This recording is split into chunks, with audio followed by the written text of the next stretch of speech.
दोस्तों कई बार हम लोग एग्जामिनेशन फॉर्म फिलअप करते हैं या कई बार ऐसा होता है कि छोटे बच्चों का या कहीं पे भी आप किसी बच्चे का एडमिशन वगैरह कराते हैं तो वहां पर आपका एज पूछा जाता है कि आप कितने साल कितने महीने और कितने दिन के हो, यानी कि ये कैलकुलेट करना होता है और उस टाइम पे ये कैलकुलेट करना बड़ा ही मुश्किल हो जाता है। तो आपने बिल्कुल सही थंबनेल देखकर क्लिक किया है। हमारे कंप्यूटर सिस्टम या लैपटॉप का जो कैलकुलेटर होता है उससे हम लोग अपना एज कैलकुलेट कर सकते हैं और वो बिल्कुल कितने साल कितने महीने और कितने दिन के हम हो चुके हैं ये हमें करेंट डेट तक पता लग जाता है। तो चलिए दोस्तों, सबसे पहले हम लोग कैलकुलेटर को ओपन करना सीख ले कि हम लोग को कैलकुलेटर को कैसे ओपन कर सकते हैं। देखिए दोस्तों, कैलकुलेटर को कंप्यूटर सिस्टम में 3 तरीके से ओपन किया जा सकता है। सबसे पहला सिस्टम जो है, यहाँ जो ये विंडो 10 या विंडो 8 या किसी भी विंडो 7 कहीं पे भी आप यूज कर सकते हैं। यहाँ जो आप ये बटन देख रहे हैं स्टार्ट का, यहाँ आप क्लिक करोगे और उसके बाद ऑल प्रोग्राम्स में, ये विंडो 7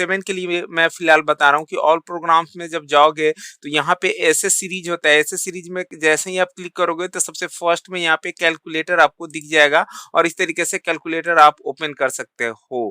लेकिन यही मैं बात करूँ विंडो 10 की, तो विंडो 10 में आपको ऑल प्रोग्राम में जाने की जरूरत नहीं है, ना ही ऐसे सीरीज में जाने की जरूरत है। विंडो 10 में जैसे ही आप जाओगे तो यहाँ पर अल्फाबेटिकली आपको दिख जाएगा, यानी सी वाला में जब जाओगे आप तो वहां पे आपको कैलकुलेटर दिख जाएगा।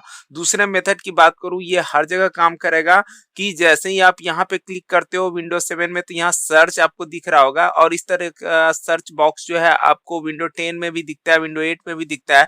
तो यहाँ पे जैसे आप कैलकुलेटर लिख दोगे तो आपका कैलकुलेटर इस तरीके से यहाँ पे मिल जाएगा और ये ओपन हो जाएगा। और तीसरी और सबसे आखिरी जो है कैलकुलेटर को ओपन करने का, वो है रन कमांड का। इसमें कोई फर्क नहीं, इससे माउस का यूज इसमें नहीं करना है और ये हर जगह कोई भी विंडो हो आपका ये काम करेगा। उसके लिए क्या करना है कि विंडो और आर को प्रेस करना है। जैसे ये कीबोर्ड है, आप देख सकते हैं ये विंडो बटन है और ये आर बटन है, तो इन दोनों को एक साथ प्रेस करना है। तो दोस्तों मैं फिलहाल अपने कंप्यूटर सिस्टम का विंडो और आर प्रेस किया और इस तरीके से रन विजार्ड जो है ये ओपन हो चुका है। तो और यहाँ पे आपको टाइप करना है CALC, ध्यान दीजिएगा CALC, और इसका मैं आपको पीडीएफ भी दे दूंगा, आप डिस्क्रिप्शन बॉक्स से डाउनलोड कर सकते हो। तो CALC लिखने के बाद जैसे ही ओके करोगे तो आपका कैलकुलेटर ओपन हो जाएगा। फिलहाल मैं कैलकुलेटर की बात करूं तो लोगों को लगता है कि इसमें केवल हम लोग प्लस माइनस यानी कि अर्थमेटिकल कैलकुलेशन जो है प्लस माइनस है या फिर मल्टीप्लीकेशन डिवीजन या परसेंटेज इतना ही कर सकते हैं। नहीं, इसमें बहुत कुछ हम कर सकते हैं और इसी कैलकुलेटर से हम लोग अपना जो है एज जो है वो भी कैलकुलेट करेंगे। तो फिलहाल मैं बता दूं कि जैसे ही आप कैलकुलेटर ओपन करते हो तो नॉर्मल फंक्शनैलिटी तो आप जानते होगे। मैं सीधा चलता हूं, यहाँ पे देखिए व्यू में जाना है। व्यू में जब आप जाते हो तो यहाँ पर ये 2 रेडियो बटन आपको दिख रहे होंगे, यानी कि 2 पार्ट्स है ये, है ना। एक पार्ट आपका ये ऊपर वाला है जिसमें कि स्टैंडर्ड, साइंटिफिक, प्रोग्रामर और स्टैटिक्स मिल जाएगा, यानी कि इन 4 ऑप्शन में से कोई एक आप रख सकते हो। और नीचे में भी 1 2 3 4 ऑप्शन में से कोई एक रख सकते हो, यानी कि basic, unit conversion, date calculation और वर्कशीट। वर्कशीट के अंदर जाओगे तो फिर आपको 4 ऑप्शन मिलते हैं, मॉर्टगेज, व्हीकल लीज और फ्यूल इकोनॉमी और फ्यूल इकोनॉमी। इस तरीके से आपको ये 4 ऑप्शन मिलता है वर्कशीट के अंदर। तो इनके यूजेज मैं बताऊंगा एक एक करके आपको, और जो डेट कैलकुलेशन का भी है वो भी मैं बताऊंगा। तो वीडियो में बने रहिएगा दोस्तों। मैं मोहन कुमार आप सभी का स्वागत करता हूं और आप देख रहे हैं क्रिएटिव कंप्यूटर स्टडी। तो चलिए सबसे पहले मैं बात कर लूं स्टैंडर्ड और बेसिक। ये तो आप जान गए कि जैसे ये स्टैंडर्ड और बेसिक होगा तो ये बस नॉर्मल फंक्शनैलिटी जाएगा। लेकिन यहाँ पे अगर आप साइंटिफिक करते हो तो ये साइंटिफिक कैलकुलेटर के रूप में कन्वर्ट हो जाएगा, यानी कि जो ट्रिकोनमेट्री के जो फॉर्मूले होते हैं या जो प्रॉब्लम्स होते हैं, त्रिकोणमिति जिसे हिंदी में कहते हैं, tan cos sin, उसका यूज आप कर सकते हो। यहाँ पे प्रोग्रामर करोगे तो प्रोग्रामिंग करने के बाद जो है नंबर, डिफरेंट नंबर सिस्टम्स होते हैं, जैसे हेक्साडेसिमल है, डिसिमल है, ऑक्टल है, बाइनरी है, इन सब में आप कन्वर्ट कर सकते हो। जो कंप्यूटर के स्टूडेंट होंगे वो बहुत अच्छी तरीके से जानते होंगे। जैसे मैं यहाँ हेक्साडेसिमल में क्लिक किया और बी पे मैं क्लिक करता हूँ और बी पर क्लिक करने के बाद जो है इसका बाइनरी पे क्लिक करता हूँ तो 1011 आ रहा है। डिसिमल पे क्लिक करता हूँ तो यहाँ पे 11 आ रहा है, यानी जो बी जो हमारा हेक्साडेसिमल था उसका डिसिमल 11 होता है। तो ये कंप्यूटर के जो स्टूडेंट होंगे या जो भी वैसे स्टूडेंट जो मॉडर्न फिजिक्स में इन चीजों को पढ़ रखा होगा वो इसे समझ सकते हैं। और उसी तरीके से एक स्टैटिक्स का भी ऑप्शन मिलता है। तो यहाँ से जो स्टैटिक्स के प्रॉब्लम यानी सांख्यिकी के जो प्रॉब्लम्स होते हैं, मीन मीडियन मोड वाले जो प्रॉब्लम प्रॉब्लम्स होते हैं उसे भी हम लोग इस कैलकुलेटर से सोल्व कर सकते हैं। दोस्तों इन चार में से सबसे पहले इसको मैं स्टैंडर्ड पे ही रहने देता हूं और इन चार में से सबसे पहले यूनिट कन्वर्जन को मैं क्लिक करता हूं।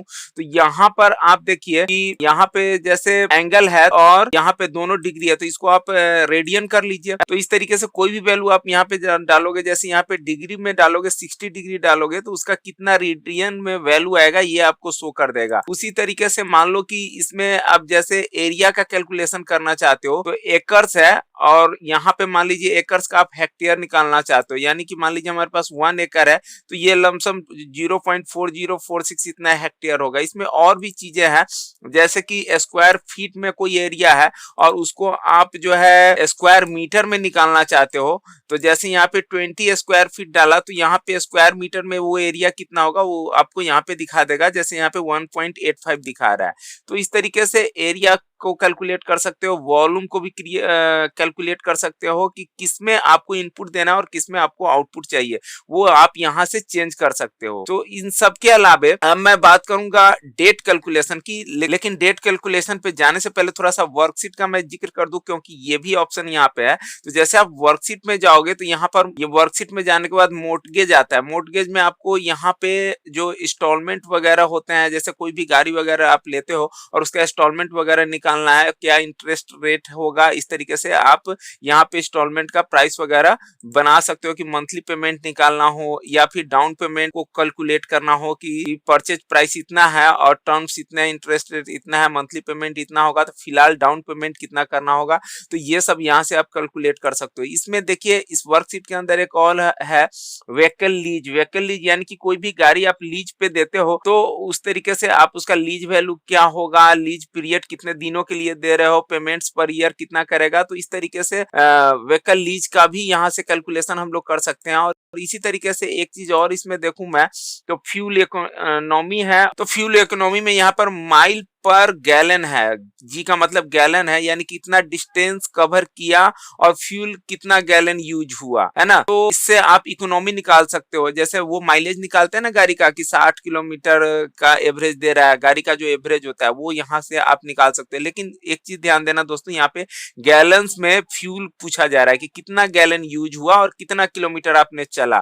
तो ये जब दो वैल्यू डालोगे तो यहाँ पे आप जब कैलकुलेट करोगे तो इस तरीके से आपका जो है कितना माइल पर गैलन के हिसाब से आपका जो है एवरेज दिखा देगा। और एक चीज और मैं लास्ट चीज और दिखा दूं कि फ्यूल इकोनॉमी लीटर पर 100 किलोमीटर, यानी कि इसमें क्या है कि 100 किलोमीटर में कितने लीटर जो है फ्यूल आपका खर्च होगा ये आपको बता देगा। जैसे मान लो अपने 50 किलोमीटर जाने में 1 लीटर तेल का खर्च होता है तो 100 किलोमीटर जाने में कितना होगा, 100 किलोमीटर जाने में 2 लीटर का खर्च होगा। तो जब कैलकुलेट करोगे तो यहाँ पे 2 दिखा देगा, यानी कि 100 किलोमीटर जाने में आपका 2 लीटर तेल खर्च होगा। उसी तरीके से मान लीजिए कि डिस्टेंस भी निकालना है तो डिस्टेंस भी निकाल सकते हो आप यहाँ से कि आपका 100 किलोमीटर के लिए कितना लीटर फ्यूल का यूज होता है, ये वैल्यू अगर यहाँ देते हो और कितना फ्यूल यूज हुआ है तो यहाँ पे ये किलोमीटर दिखा देगा। तो फाइनली मैं अब उस जगह पे चलता हूँ जो कि आपने थंबनेल देख करके मेरे वीडियो को क्लिक किया था, डेट कैलकुलेशन। डेट कैलकुलेशन देखिए दोस्तों, जैसे मैंने मान लिया कि आपका डेट ऑफ बर्थ 1990 का है तो यहाँ पे आपको क्या करना है, क्लिक करना है इस कैलेंडर पे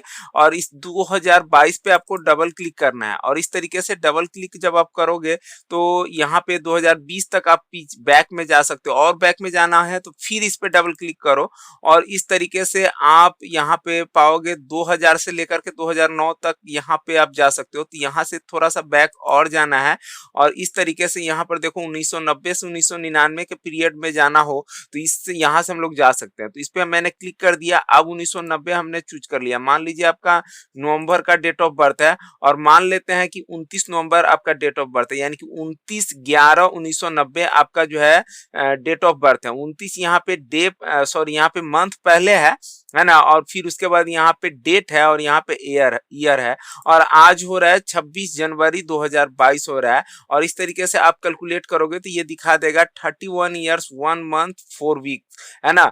और इस तरीके से डेट भी, ये डेज भी दिखाता है कि कितने दिन हो गए हैं। और वैसे आप चाहो तो 4 को 7 से मल्टीप्लाई कर दो तो आपका डे भी निकल जाएगा।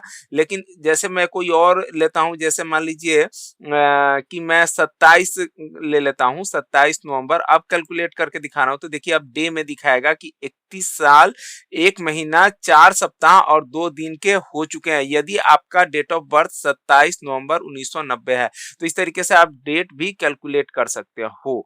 एक चीज मैं और फाइनली बता दूं कि जैसे ये जो 4 है, इन 4 में से कोई भी आप एक रख सकते हो और इन 4 में से भी कोई एक रख सकते हो। जैसे मान लीजिए आपका साइंटिफिक बेशक खुला हुआ है और यहाँ से आप डेट कैलकुलेशन पे क्लिक कर रखे हो तो भी आप डेट कैलकुलेट कर सकते हो इस तरीके से। उसी तरीके से मान लीजिए आपका स्टैटिक्स वाला ये ओपन है और यहाँ से आप जो है मान लो कि बेसिक कर देते हो तो ये गायब हो जाएगा, इस तरीके से हट जाएगा और डेट कैलकुलेशन पे करोगे तो डेट कैलकुलेशन से इस तरीके से आ जाएगा। यानी कि इससे कोई फर्क नहीं पड़ता है कि इन 4 कैलकुलेटर के टाइप में से कौन सा टाइप आपने चूज कर रखा है, इससे बहस नहीं है। बहस आपका इससे है, मैटर आपका इससे है कि यहाँ पे आपको डेट कैलकुलेशन वाला जो है ये रेडियो बटन यहाँ पे सिलेक्टेड होना चाहिए, तो ये आपका आ जाएगा और इस तरीके से आप डेट कैलकुलेट कर सकते हो। मान लीजिए कि मैंने आज का डेट का कैलकुलेट किया है, लेकिन मान लीजिए कोई व्यक्ति जो है 27 नवंबर 1990 का है और हमें कैलकुलेट करना है कि 1 जनवरी 2022 को वो कितने साल, कितने महीने, कितने दिन का हुआ,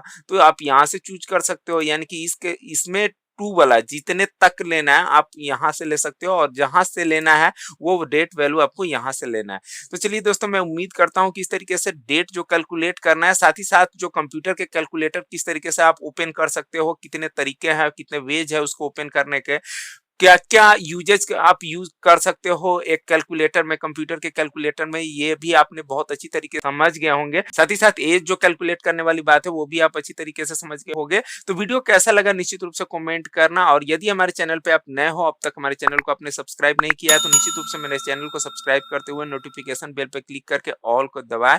वीडियो का यदि आप पीडीएफ चाहते हो तो डिस्क्रिप्शन बॉक्स से आप डाउनलोड कर सकते हो। वीडियो देखने के लिए बहुत बहुत धन्यवाद।